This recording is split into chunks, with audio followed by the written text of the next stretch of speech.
السلام علیکم۔ کہتے ہیں گناہ گار شخص کی عاجزی عبادت گزار شخص کے تکبر سے کہیں زیادہ بہتر ہے، اور سب سے زیادہ برا تکبر اپنے دیندار اور عبادت گزار ہونے کا ہے، کیونکہ عبادت گزار ہونا، دیندار ہونا تو ہمارے اندر عاجزی پیدا کرتا ہے۔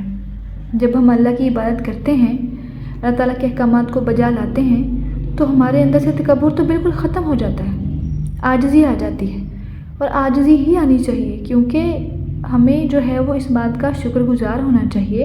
اللہ تعالیٰ کو اور زیادہ ہمیں اللہ تعالیٰ کے سامنے جھکنا چاہیے کہ اللہ تعالیٰ نے ہمیں اس قابل سمجھا کہ اپنی عبادت کی ہمیں توفیق دی، ورنہ بہت سے ایسے لوگ ہیں جن کو یہ توفیق ملتی ہی نہیں ہے۔ ان کے پاس شعور بھی ہوتا ہے، عقل بھی ہوتی ہے، سمجھ بھی ہوتی ہے، لیکن ان کو عبادت کی توفیق نہیں ملتی۔ تو اگر آپ کو عبادت کی توفیق ملی ہوئی ہے تو اپنے اندر اور عاجزی پیدا کیجیے، اور شکر گزار بنیے، اور اللہ تعالیٰ کا ہر لحظہ شکر بجا لائیے کہ اللہ تعالیٰ نے ہمیں یہ توفیق دی کہ ہم اللہ تعالیٰ کی عبادت کرنے والے ہیں اور اس کے احکامات کو بجا لانے والے ہیں۔ جزاک اللہ۔